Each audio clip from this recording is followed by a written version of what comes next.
Method of preparation में अब हम method of preparation of ketones की बात करेंगे।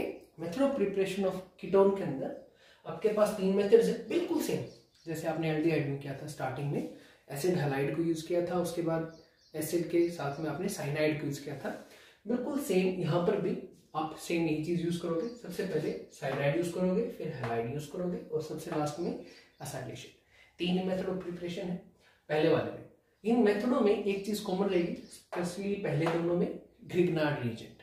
ग्रिग्नार्ड रिएजेंट आप सबको पता है, आपके पास एक ऑर्गेनोमेटेलिक कंपाउंड है जो किसी भी हेलोअल्केन की मैग्नीशियम के साथ एनहाइड्रस कंडीशन में, इस चीज का ध्यान दीजिएगा, बनाने से बनता है। तो आपके पास एनहाइड्रस कंडीशंस के अंदर जब भी हेलोअल्केन की रिएक्शन मैग्नीशियम के साथ होती है तो इंसर्शन रिएक्शन होके एक ऑर्गेनोमेटेलिक कंपाउंड बनता है जिसका नाम है ग्रिग्नार्ड रिएजेंट। याद रखिएगा, इकलौता ऐसा ऑर्गेनिक रिएजेंट है जिसके अंदर जनरली सबसे ज्यादा यूज होता है। तो सारे ऑर्गेनोमेटेलिक मोस्टली में यही होगा कि आपके पास कार्बन चेन के ऊपर नेगेटिव चार्ज रहेगा और जो इनऑर्गेनिक मटेरियल बच गया है मेटल का उसके ऊपर पॉजिटिव चार्ज रहेगा। लेकिन इकलौता का मैं एक वर्ड इसलिए यूज किया क्योंकि सबसे ज्यादा यूज आपके द्वारा किया जाएगा। बहुत सारे क्वेश्चनों में बार बार में यूज होता है, कन्वर्जेंस के अंदर भी, प्रिपरेशन के अंदर भी। तो ये ग्रिग्नार्ड रिएजेंट है, आराम से टूट जाता है, काफी रिएक्टिव है। अब वापस टॉपिक पे आते हैं। सबसे पहला मेथड यूजिंग साइनाइड्स। साइनाइड के अंदर जब भी आरसीएन को हमेशा एनसीईआरटी ऐसे यूज करती है, लेकिन आप उसको हमेशा ऐसे यूज करें ओपन करके, ताकि आपके लिए क्वेश्चन समझना आसान हो जाए, रटना ना पड़े आपको। तो आरसीएन की रिएक्शन पहले कराओगे R-MgX के साथ। ये कार्बन चेन दोनों सेम हो भी सकती हैं, ये वाली और ये वाली, हो सकता है ये दोनों कार्बन चेन आपके पास सेम ना भी हो।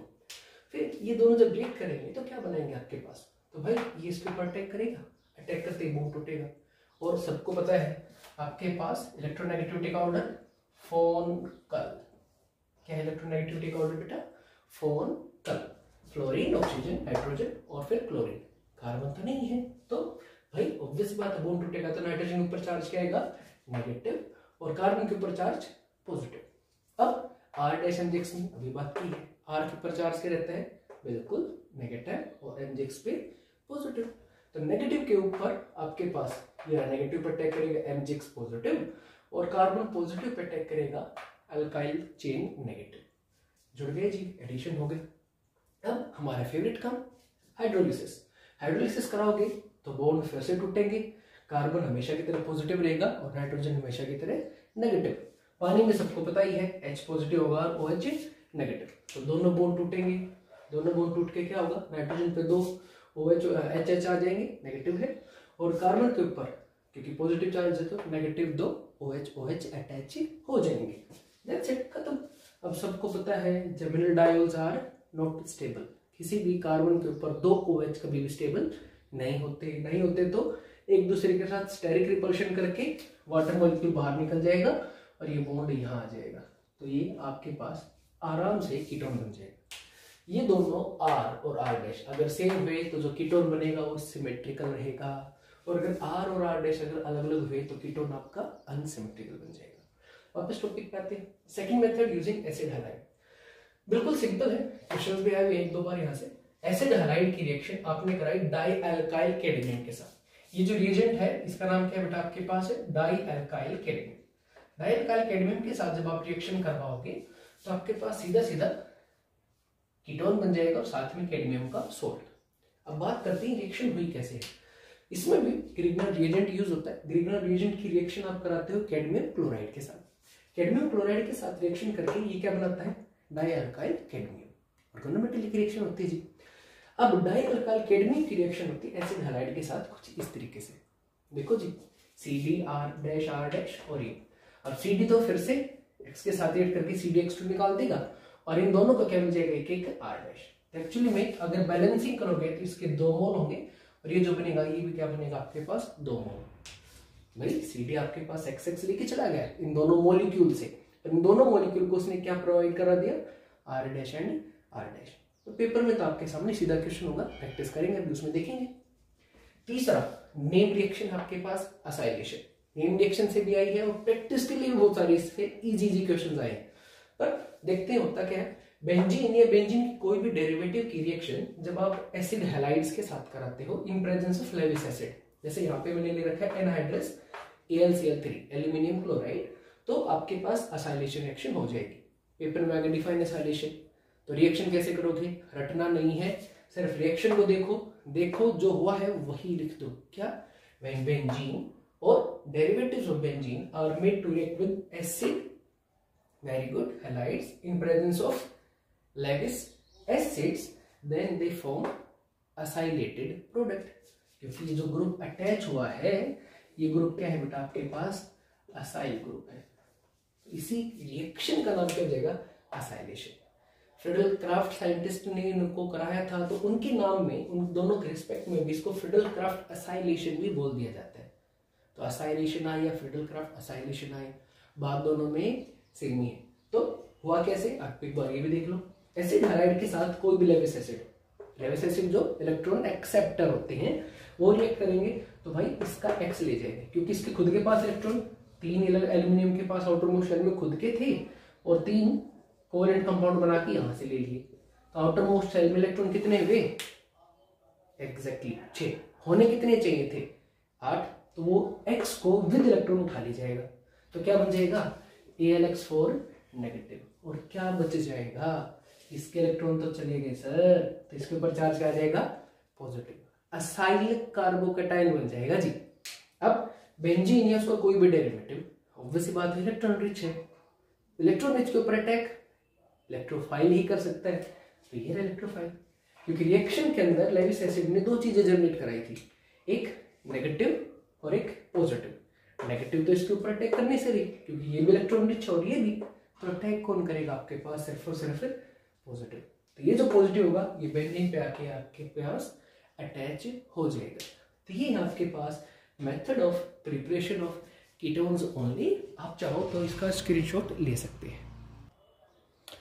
Method of preparation of carboxylic acid के अंदर आपके पास 4 सिंपल से मेथड्स हैं, सारे आपने पहले कभी ना कभी किए हुए हैं। जैसे सबसे पहला मेथड आपके पास एल्कोहल का oxidation, strong oxidising agent, alcoholic KOH, भाई आपके पास सोडियम हाइड्रोक्साइड, पोटेशियम हाइड्रोक्साइड भी हो सकता है, इसके जगह पे, अल्कोहल की जगह पे, साथ में हीटेड कंडीशंस में होगा। तो पहले इसका क्या होगा, KMnO4 को आपके पास potassium salt of carboxylic acid में ऑक्सीडाइज करेगा, और फिर आपके पास क्या हो जाएगा, अपना फेमस हाइड्रोलिसिस, और क्या बन जाएगा आपके पास कार्बोक्सिलिक एसिड। इवन आप अल्कीन का भी, अल्कलाइन KMnO4 हॉट कंडीशंस में कराते हैं, तो भी आपके पास कार्बोक्सिलिक एसिड ही प्रोडक्ट बनता है। एग्जांपल आया हुआ है बोर्ड के एग्जाम में, मैं आपको एग्जांपल भी समझाऊंगा। अब हाइड्रोलिसिस ऑफ साइनाइड, वही अब तो फेवरेट काम ही करना है। साइनाइड का हाइड्रोलिसिस कराया, सबको पता है भाई कार्बन नाइट्रोजन में ज्यादा इलेक्ट्रोनेगेटिव, नाइट्रोजन के ऊपर चार्ज नेगेटिव, तो कार्बन के ऊपर चार्ज पॉजिटिव।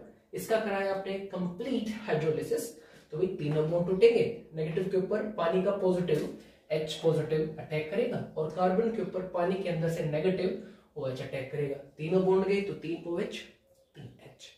भाई 2 OH स्टेबल नहीं होते, किसी कार्बन के ऊपर 2 सेम फंक्शनल ग्रुप होते तो उसको जेमिनल बोलते हैं। 2 ही स्टेबल नहीं तो 3 तो किसी आदमी स्टेबल नहीं होंगे, तो क्या हो जाएगा, वाटर निकल जाएगा इनके रिपल्शन की वजह से, और क्या बन जाएगा आपके पास कार्बोक्सिलिक एसिड, और साथ में बाय प्रोडक्ट अमोनिया। तीसरा product using Grignard reagent, direct carbon monoxide के साथ, सॉरी कार्बन डाइऑक्साइड के साथ जब आप ग्रिग्नार्ड रिएजेंट की रिएक्शन कराएंगे, तो ग्रिग्नार्ड रिएजेंट के अटैक की वजह से कार्बन डाइऑक्साइड गैस के अंदर पहले होगा इलेक्ट्रोमैग्नेटिक इफेक्ट, मतलब टेम्परेरी आपके पास बॉन्ड टूटेंगे।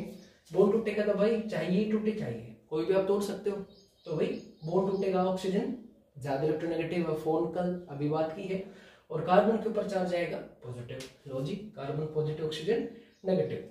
नेगेटिव के ऊपर ग्रिग्नार्ड रिएजेंट के अंदर से कौन आएगा, MgX पॉजिटिव, और पॉजिटिव कार्बन के ऊपर अटैक कौन कर देगा, R नेगेटिव। तो क्या बन जाएगा आपके पास, OMgX C double bond O R। फिर हमारा फेवरेट काम, हाइड्रोलिसिस करा दो, बॉन्ड टूटेगा, बिल्कुल टूटेगा। इसको ऐसे लिख लो समझने के लिए और बेटर रहेगा।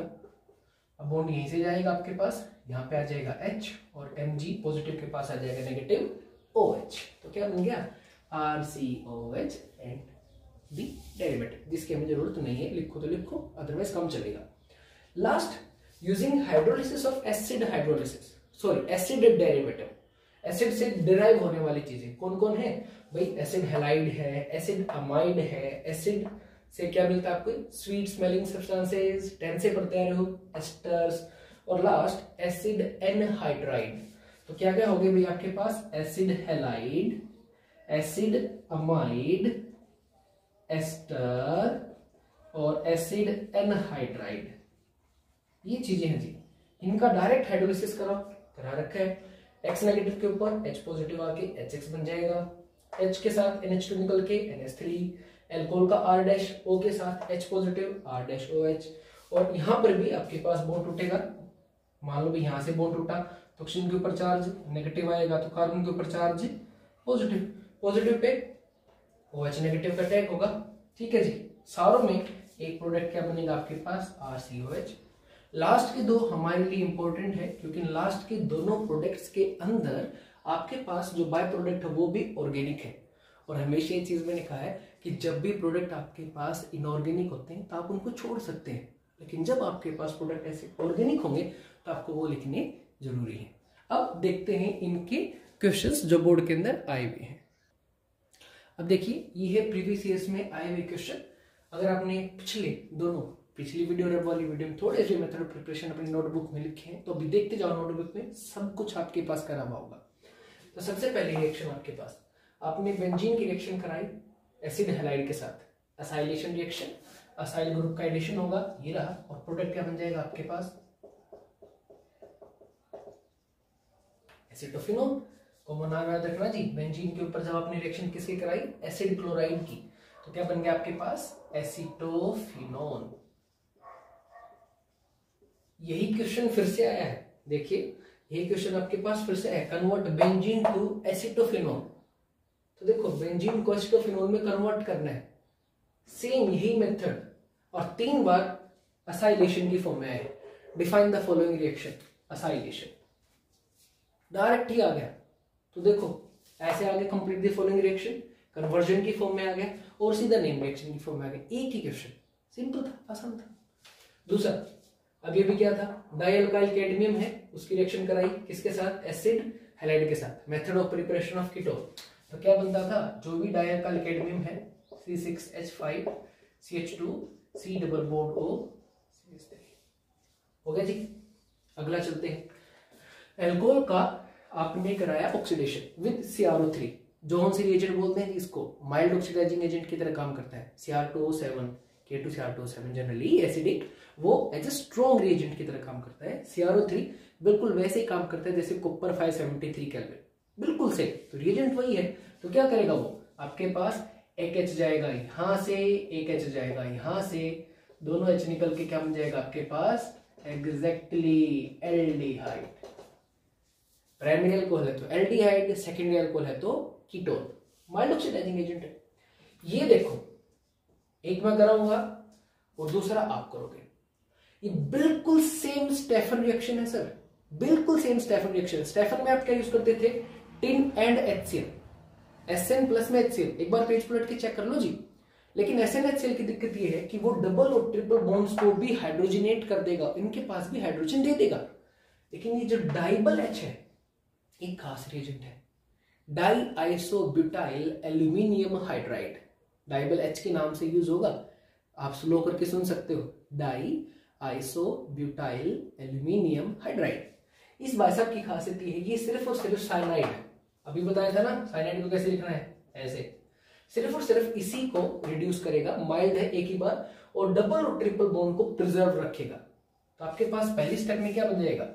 CH3 CH डबल बॉन्ड, आपके पास CH, कार्बन अपने आप लगा लेंगे प्लीज, NH और H। अब इसके बाद क्या होगा? हाइड्रोलिसिस। ये था सेकंड स्टेप में, बॉन्ड टूटेंगे, इसको मिल जाएगा H और H, इसको मिल जाएगा OH and OH। Stephen reaction है, बस टिन HCl जो डबल और ट्रिपल बॉन्ड को भी हाइड्रोजनेट करता है, रिड्यूस कर देता है, उसकी जगह यूज क्या कर लिया? Dipole H। तो सेम यहां पे होगा, डबल बॉन्ड है, उसके साथ कुछ नहीं करेगा, सिर्फ और सिर्फ आपके पास जो सीन है उसी को ही सिंगल वन टाइम आपके पास हाइड्रोजनेशन करेगा, इमाइन बना देगा। ये जो बनेगा CH डबल बॉन्ड NH, फिर हाइड्रोलिसिस है। अगला, अरे रोजरमन रिएक्शन है जी, एसिड हैलाइड, वो RCOCl हो या बेंजीन हो, उसकी रिएक्शन किसके साथ कराई? Palladium in presence of barium sulphate. मैंने तो साथ में भी बताया था कि बोलिंग जाइलिन भी यूज कर सकते हो। तो इन दोनों को जब आप यूज करोगे तो क्या होगा, हाइड्रोजनेशन होगा, H और H का एडिशन होगा, HCl इसको ले भागेगा और क्या बन जाएगा आपके पास C double bond OH। Same question 2 बार फिर से आया। एक बार तो आपके पास नाम की फॉर्म में आया, एक्सप्लेन रोजनमंड रिडक्शन, एक ही नहीं बल्कि 2 बार आया है ये भी। और एक बार आया व्हाट विल हैपन, ये देखो what will happen when benzoyl chloride is hydrogenated with palladium and BSO4। CBSE बिल्कुल सिंपल तरीके से आपसे क्वेश्चनों को सिर्फ घुमा के पूछ रही है, आपको बिल्कुल तंग नहीं कर रही है, बस ये चाहती है कि आप आराम से शांति से समझ लो चीज को। डायरेक्ट कंप्लीट कराए या फिर लैंग्वेज में पूछे या डायरेक्ट ना पूछे, बात तो वही है। तो एक बार फिर से रोजनमंड रिडक्शन की फॉर्म में क्वेश्चन आपके पास आया हुआ है। नेक्स्ट, ये तो डायरेक्ट रिटार्ड रिएक्शन है, क्रोमाइल क्लोराइड जी।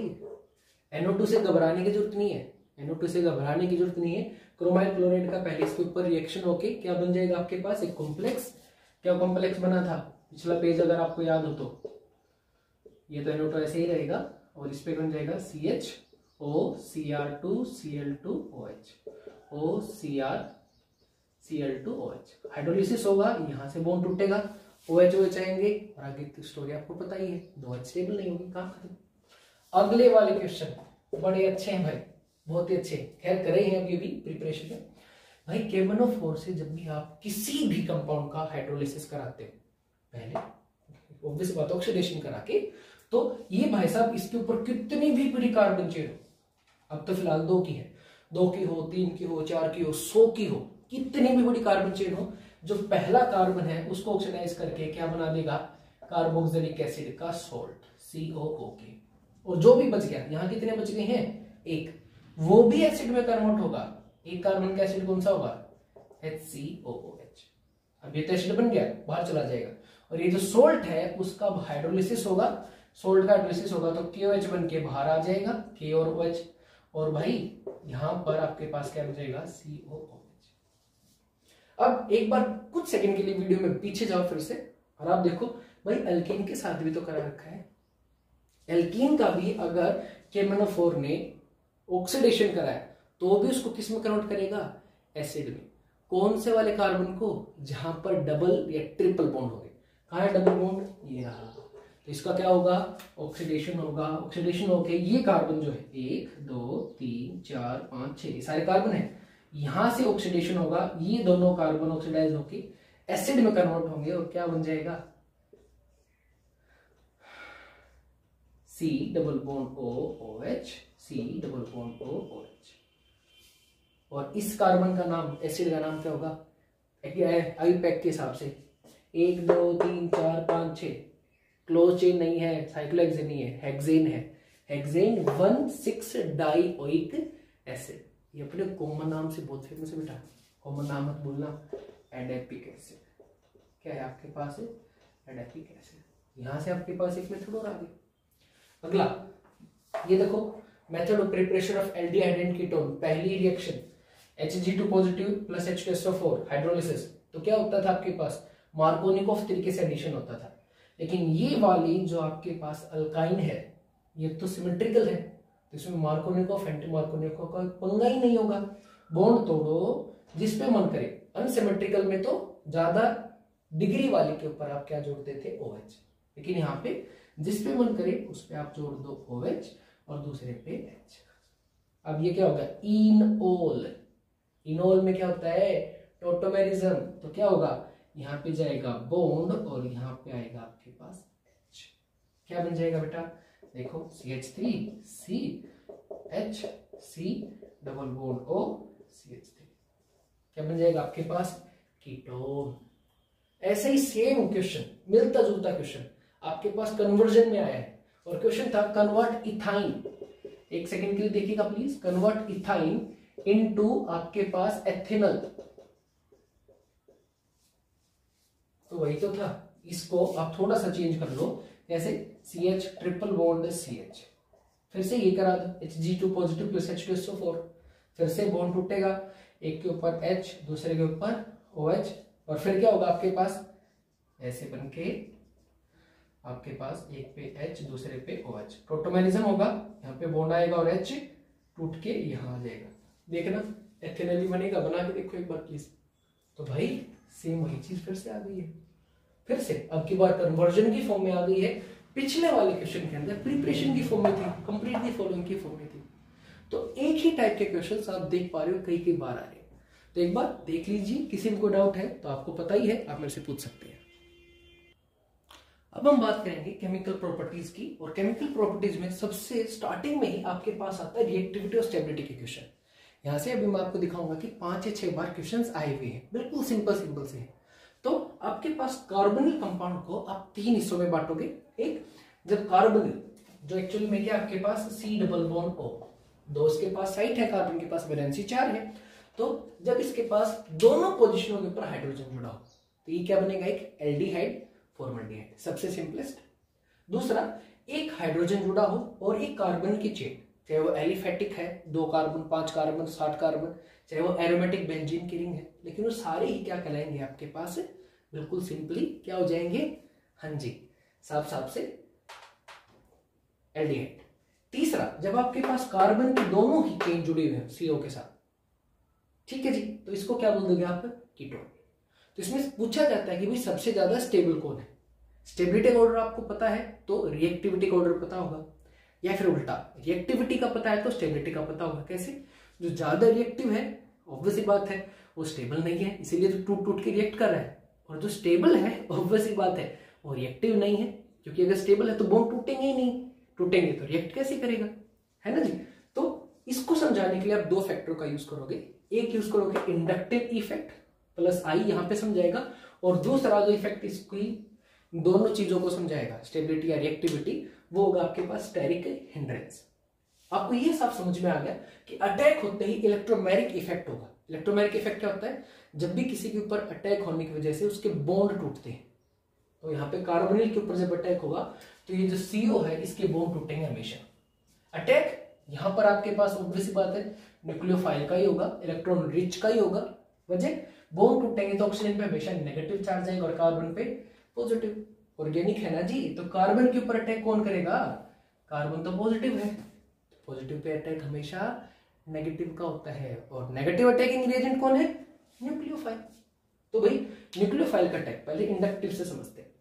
इस कार्बन के ऊपर 2 हाइड्रोजन है जिनके इलेक्ट्रॉन देने की कैपेसिटी प्लस आई बहुत ही कमजोर है, तो बेचारे इसको इलेक्ट्रॉन देंगे ही नहीं। तो भाई ये कार्बन के ऊपर जब इलेक्ट्रॉन ये देंगे ही नहीं, यहां से इलेक्ट्रॉन जब आएंगे ही नहीं, तो स्टेबिलिटी काफी कम रहेगी। यहां पर ये जो H है ये देगा नहीं, लेकिन भाई ये जो है भाई साहब अल्काइल ग्रुप, ये तो अच्छा खासा इलेक्ट्रॉन डोनर है, प्लस आई ग्रुप है, ये देगा। तो भाई H के मुकाबले में R की डोनेटिंग कैपेसिटी ज्यादा, और भाई इस पे तो 2 R ग्रुप जुड़े हैं, तो इसकी तो डोनेटिंग पावर और भी ज्यादा रहेगी।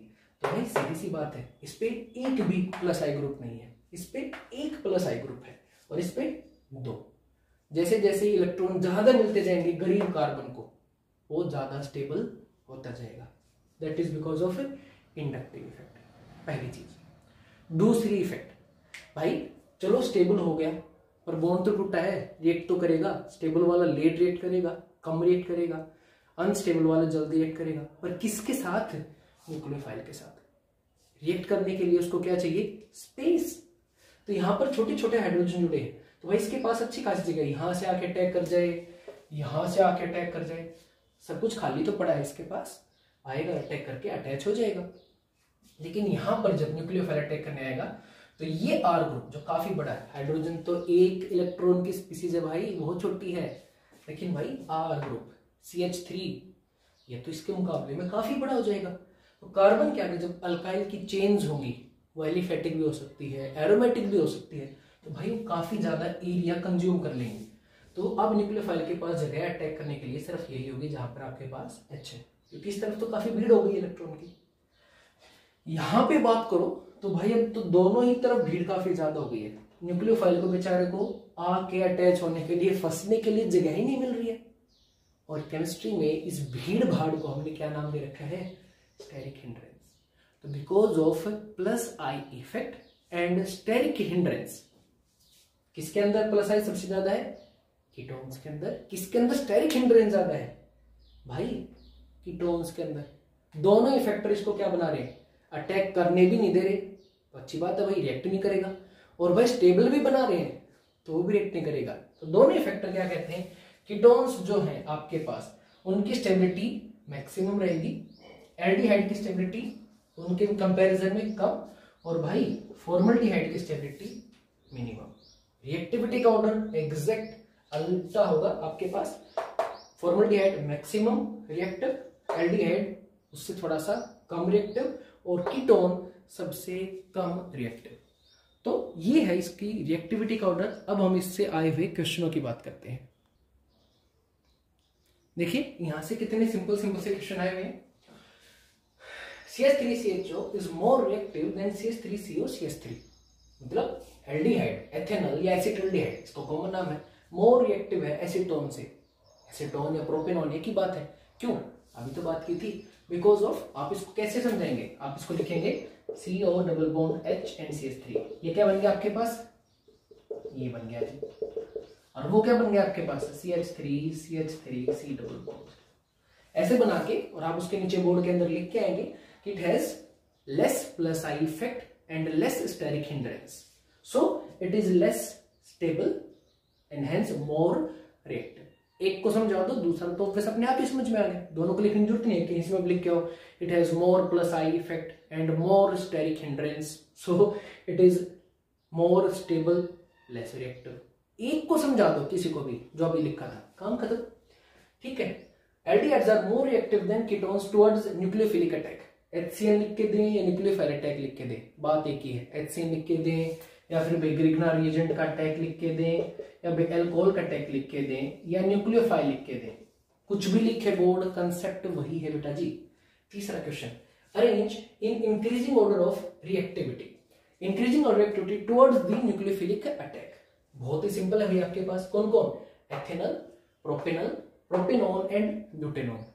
नाम भी देख के पता चल रहा है, दो अल है एल्डिहाइड, दो ओन है कीटोन, बना लो जी बना लो, डबल बॉन्ड O, एथेनॉल यानी कि भाई दो कार्बन CH3 और H, प्रोपेनॉल मतलब तीन कार्बन, तो भाई CH3 CH2 एक तो H होगा ही होगा।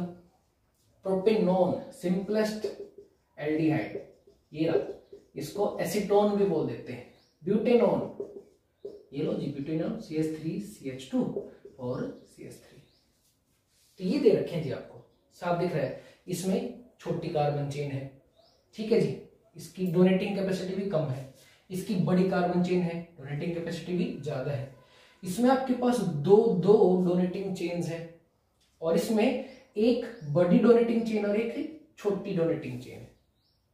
अभी बात हुई ना, तो भाई इसमें भीड़ भी ज्यादा है और इलेक्ट्रॉन भी दो दो ग्रुप डोनेट करें कार्बोनिल को, तो भाई ऑब्वियस बात है ये मोस्ट स्टेबल, ये उससे थोड़ा सा कम स्टेबल, क्योंकि है तो इसमें भी दो डोनर ग्रुप, लेकिन एक दोनों ही इसके मुकाबले में छोटा थे। इसमें भाई दोनों में ही आपके पास HS तो डोनर ना के बराबर है, दो डोनर ग्रुप है, लेकिन इसका डोनर ग्रुप छोटा है, इसका डोनर ग्रुप बड़ा है। तो इंक्रीजिंग ऑर्डर की जब मैं बात करूंगा तो सबसे इंक्रीजिंग ऑर्डर ऑफ रिएक्टिविटी, सबसे कम रिएक्टिव, फिर उससे ज्यादा और सबसे ज्यादा। तो सबसे कम रिएक्टिव कौन सा था, ये भाई साहब। तो भाई नंबर 1 सबसे कम, फिर इससे ज्यादा आपके पास ये भाई साहब, इससे ज्यादा ये भाई साहब, और सबसे ज्यादा ये भाई साहब। डायरेक्ट ही ऑर्डर दे रखा था जी, इंक्रीजिंग ऑर्डर में अब आप लगा देना। ठीक है जी, ये तो डिक्रीजिंग बन गया है। खैर इंक्रीजिंग में जब आप लगाओगे तो क्या बन जाएगा आपके पास, आप लिखोगे तो ब्यूटेनॉन लेसर देन आपके पास प्रोपेनॉन लेसर देन आपके पास प्रोपेनल लेसर देन एथेनॉल। ध्यान देना जी, आने के बावजूद भी एरो गलत मत लगा देना, एरो इस तरीके से आएंगे जैसे मैं लिखने की कोशिश कर रहा था। बिल्कुल सेम ऐसे ही फिर से क्वेश्चन है, acetaldehyde, acetone, methyl third butyl ketone. अब की बार कॉमन नेम की फॉर्म में इसने क्वेश्चन दे दिया है, देखो बहुत ही आसान है। तो भाई एसिटल्डिहाइड क्या बनेगा, CH3HC double bond O। Acetone क्या बनेगा, CH3C डबल बॉन्ड O। और मिथाइल टर्ट ब्यूटाइल कीटोन, तो भाई C double bond O। Tert butyl क्या होता है, CH3 और मिथाइल ये रहा। तो भाई दो कीटोन और एक एल्डिहाइड, तो सबसे ज्यादा रिएक्टिव तो एल्डिहाइड, मोस्ट रिएक्टिव है भाई। रिएक्टिविटी में मैक्सिमम है इसकी, और भाई इन दोनों की कम है, लेकिन यहां देखोगे तो दोनों चेन छोटी है। CH3 यहाँ पे एक चेन छोटी है, कम डोनर है, एक चेन काफी तगड़ा डोनेटिंग ग्रुप है भाई। इस कार्बन के ऊपर 3 ग्रुप जुड़े हैं ना, तो भाई इसकी डोनेटिंग पावर काफी ज्यादा है, और भाई भारी ग्रुप है तो भीड़ भी ज्यादा करेगी। तो इस भाई साहब की स्टेबिलिटी मैक्सिमम रहेगी। स्टेबिलिटी मैक्सिमम तो रिएक्टिविटी मिनिमम, सिंपल है भाई। तो टर्टब्यूटाइल सबसे पहले तो ये सबसे आपके पास कम रिएक्टिव रहेगा, इससे ज्यादा एसीटोन रिएक्टिव रहेगा, इससे भी ज्यादा आपके पास एसिटाल्डिहाइड रिएक्टिव रहेगा। लिखोगे ऑर्डर में, तो ऑर्डर में आप लिखते चले जाओगे रिएक्टिविटी के पास, ठीक है जी। तो ये आपके पास मिनिमम रिएक्टिव है, ये आपके पास उससे भी ज्यादा रही है सबसे ज्यादा। तो ये ऑर्डर आपके पास कौन सा बन गया है, डिक्रीजिंग। इंक्रीजिंग लिखने का तरीका आपको पता है, ऐसे लिखोगे, ठीक है। अगले में चलते हैं, फिर से आसान दे दिया भाई, सबसे आसान दे दिया।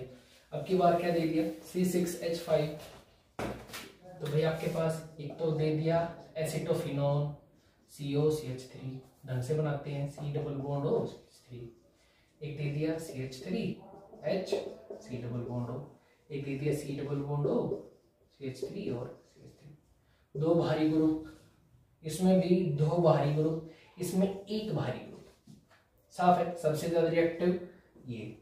उसके बाद इसमें 2 बड़े बड़े ग्रुप है, इसमें एक ही ग्रुप है, एक ही जैसे 2 ग्रुप है, तो ऑब्वियस बात है सबसे ज्यादा रिएक्टिव ये भाई साहब। इंक्रीजिंग ऑर्डर लगाना है, तो इंक्रीजिंग ऑर्डर में सबसे ज्यादा स्टेबल ये भाई साहब, तो भाई इंक्रीजिंग ऑर्डर में C6H5CO CH3। इससे ज्यादा रिएक्टिव भाई आपके पास CH3CO CH3, और सबसे ज्यादा रिएक्टिव CH3 एंड CH। ये है बोर्ड में जो क्वेश्चन आपके पास आते हैं इस टॉपिक से मिलते जुलते। अगले लेक्चर में हम बात करेंगे केमिकल